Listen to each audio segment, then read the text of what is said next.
अल्लाह पाक परवरदिगार तेरा लाख लाख शुक्र हो बोला। मैं एक जमींदार से एक फकीर के रूप में विख्यात हो गया तो किसके लिए? सिर्फ अपने दोस्त सेनापति अस्पताल के बच्चे को बचाने के लिए। मैं उस बच्चे का नाम सुंदर से बदलकर मोती रख दिया है। मेरा बेटा मोती सयाना तो हो गया है लेकिन अभी उसका लड़कपन नहीं गया है। जब देखो तब वो बच्चों के साथ में खेलने में लगा रहता है। उसे हमारे पर जरा सा भी ख्याल नहीं रहता है। अगर मैं एक दिन फेरी पर न जाऊं तो खुद वो भूखा मर जाएगा और मैं खुद भूखा मर जाऊंगा। अल्लाह पाक मैं तेरे पर से सहारे पर ही जियाऊं।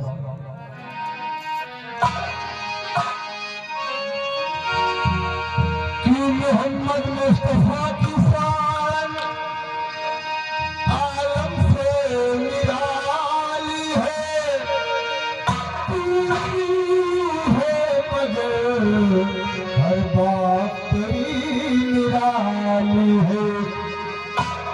तू छुपा है काबा के हर एक दरो दीवारों में, छुपा है काबा के हर एक तेरे दीवारों में चमकता नूर है अहमद का शानदार है, चमकता नूर है अहमद का शानदार है।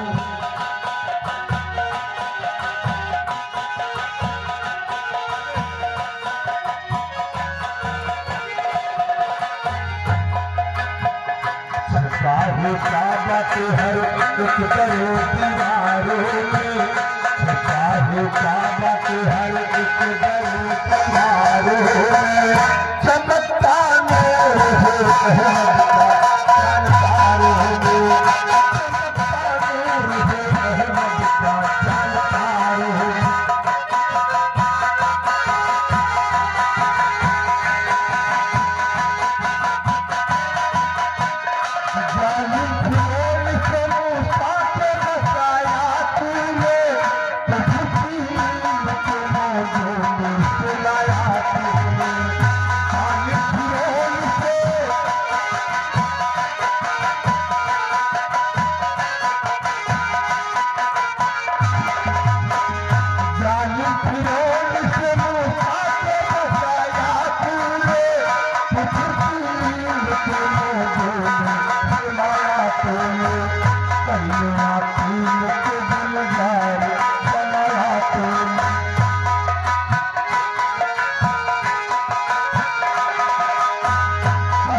अहमद का शानदार है, चमकता नूर है अहमद का शानदार है।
खंजर की तेज धार होते चमकता नूर है अहमद का चांद तार होते चमकता नूर है अहमद का चांद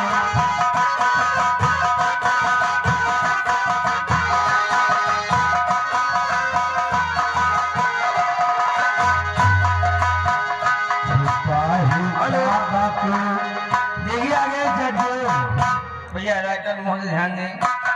जज पाड़े गणेश का पुरवा देखिए घर मालिक को 100 रुपया व्यवहार और इसी कव्वाली को सुनकर कव्वाली के कद करते हुए चच्चा 10 रुपया तुम्हारे लिए दे रहे हैं। बहुत से चाहने वाले हैं हमारे लिए।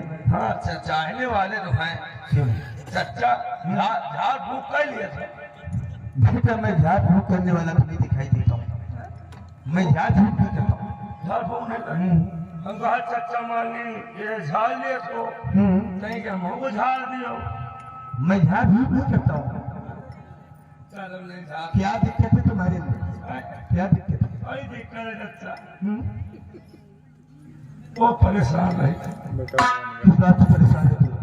अरे परेशान ही नहीं खा तो मन हमारा 2 रोटी तो खाएगी आधी रोटी। तो कोई पानी ले लो। अब मान ली अगर पानी पिए मन कहा तो 1 रोटी तो पी गए 4 रोटियां। तो भूख तो तुम्हारी खुल ही गई है। तकलीफ क्या है? अगर भूख होने लगती है तो कोई सिरप ले लो भूख वाली। ये चच्चा पकड़ो। चलो ठीक है बेटा अल्लाह उसकी मदद करे। एक कव्वाली और सुनो चच्चा। देखो बेटा मेरे पास इतना टाइम नहीं। मैं अपने बेटे मोती के आने का इंतजार करता हूँ। काश अगर मेरे पास आ जाता है तो मैं उसको कुछ हिदायत दूंगा।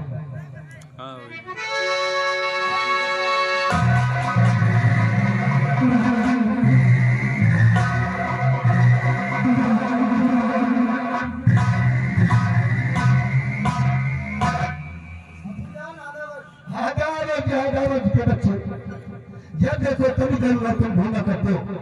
तुम्हें हमारे प्रति कोई ख्याल नहीं रहता है। आप तो खामखा मुझ पर नाराज होते हैं। मैं रोज की तरह बच्चे के साथ खेल नहीं रहा था, बल्कि आज बैठे बैठे कुछ सोच रहा था। सोच रहा था? क्या सोच रहा था? अब्बू बैठे बैठे मैं यही सोच रहा था कि रोज आप फेरी पर जाते हैं, भीख मांगने के लिए जाते हैं और भीख मांग कर ले आते हैं। जो भी मिलता है उसी से हम अपना गुजर बसर करते हैं। लेकिन अब्बू आज मैंने बैठे बैठे ये सोचा है कि आज के बाद आपका भीख मांगने जाना बिल्कुल बंद। भीख मांगने ज्यादा बंद? अरे पागल कहेगा। अगर मैं एक दिन फेरी पे नहीं जाऊंगा तो भूखा तो भी मर जाएगा और भूखा मैं भी रहूंगा। वो नौबत नहीं आएगी अब्बू। आज के बाद मैं जाऊंगा भीख मांगने, आप भीख मांगने नहीं जाएंगे। इसलिए अब्बू इजाजत दीजिए कि अभी मांगने भीख मुझको है जाना,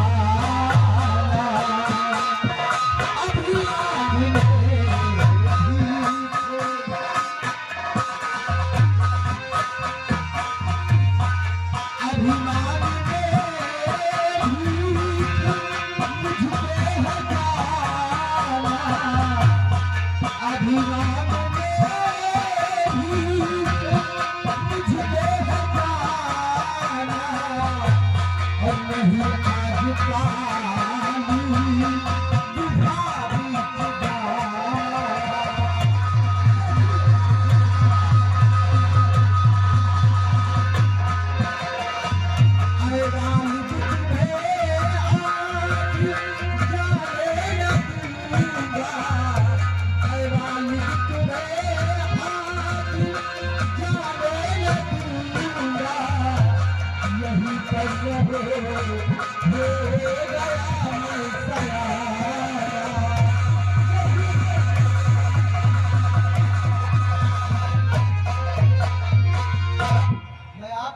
बराबर हो गया हूँ अब्बू। इसलिए अब मेरा भी तो फर्ज बनता है मैं जाऊंगा भीख मांगने। हुआ बेटा बात, कम से कम हमारे पर सोचा तो, जिम्मेदारी तो लिया कम से कम। ठीक है बेटा मोती, लेकिन आज तो भीख मांगने वहां जाएगा जहां मैं कहूंगा। और तुम्हें आज दरबार रोती है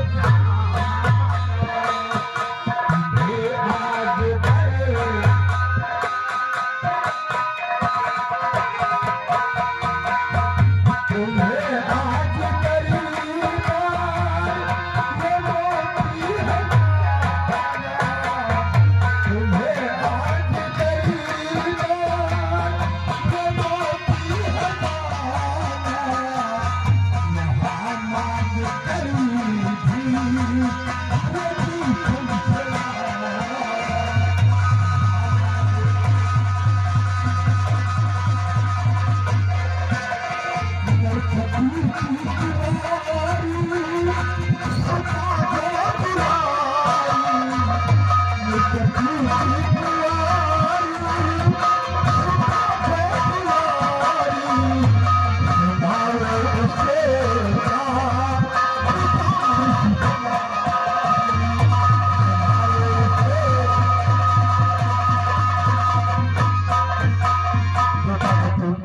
ये खजूर जो होते हैं जब अपने मंजिल की पहली सीढ़ी पर चढ़ते हैं तो भिक्षा किसी अरे गहरे घराने में नहीं होते हैं, भिक्षा किसी ऊंचे घराने में होते हैं। आपके कहने का मतलब कि आज मैं अपने जीवन की पहली भीख कहीं और से नहीं बल्कि इसी चुनारगढ़ महाराज सत्यजीत सिंह के दरबार जाऊं और उनकी इकलौती बेटी है जिनका नाम है राजकुमारी गुलशन। गुलशन के हाथों से भीख लेकर वापस आऊं। तो आपका कहना सर आंखों पर है अबू। लाइए अपनी ये लोग फिर देरी क्यों करते हैं?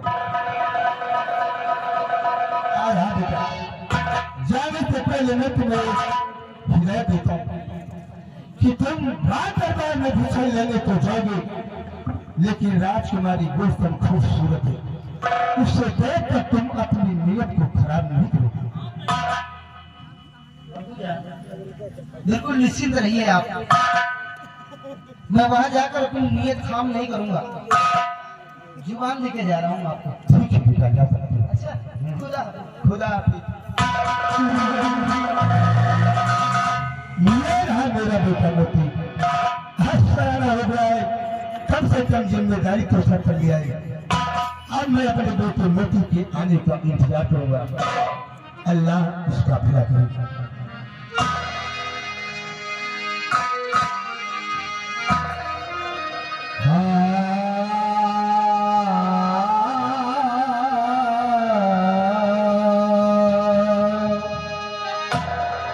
भर दे झोली मेरी रात है नदी, भर दे झोली मेरी रात है नदी।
लिए हमारे लिए देवत की बेटी का इंतजाम किया जा रहा है।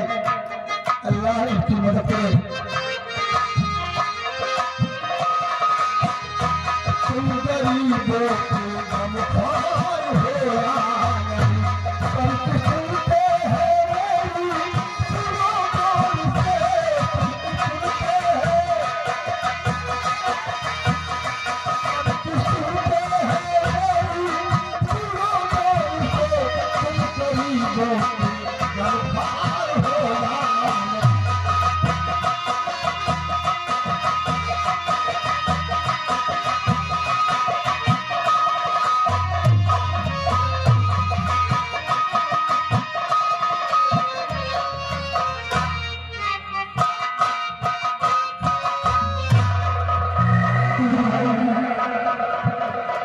बिहारी लाल जी, एक बात बताना चाहता हूँ तुम्हें। वो कौन सी बात है? यह है शर्तनामा।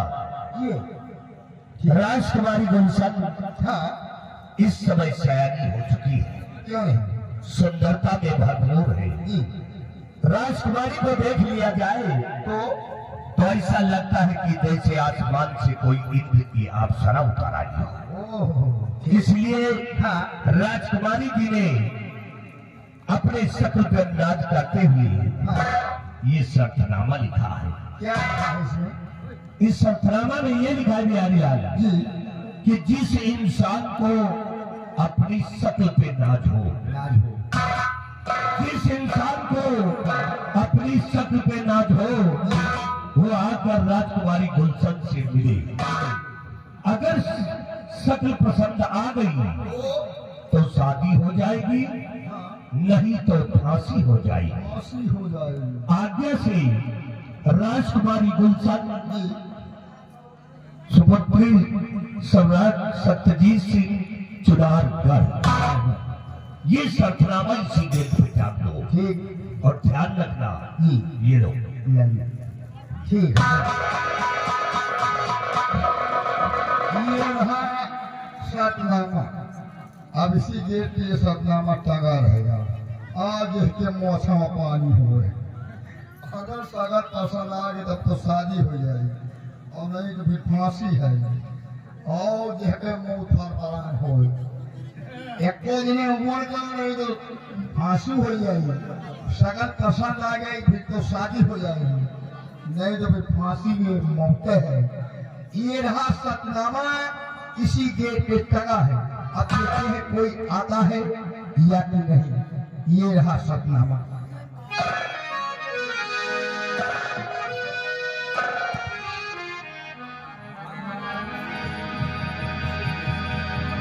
हेलो, ध्यान दीजिए, अभी तक आप लोगों ने जो भी दृश्य देखा, अब आइए आप लोगों को ले चलते हैं। अभी आप लोगों के समक्ष महाराज सत्यजीत सिंह का शाही महल नजर आएगा। और शाही महल में उनकी बेटी राजकुमारी गुलशन अपने दासी के समेत आएंगे, बैठी नजर आएंगी। उनकी कुछ शर्तें हैं कि जिस इंसान को अपनी शक्ल पर नाज हो वह आकर राजकुमारी जी से मिले। अगर शक्ल पसंद आ गई तो शादी हो जाएगी, और शक्ल पसंद न आई तो फांसी हो जाएगी। उधर अब्बास अली फकीर का बेटा मोती किस प्रकार से भीख लेने के लिए आ रहा है, ध्यान दीजिए।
किसी का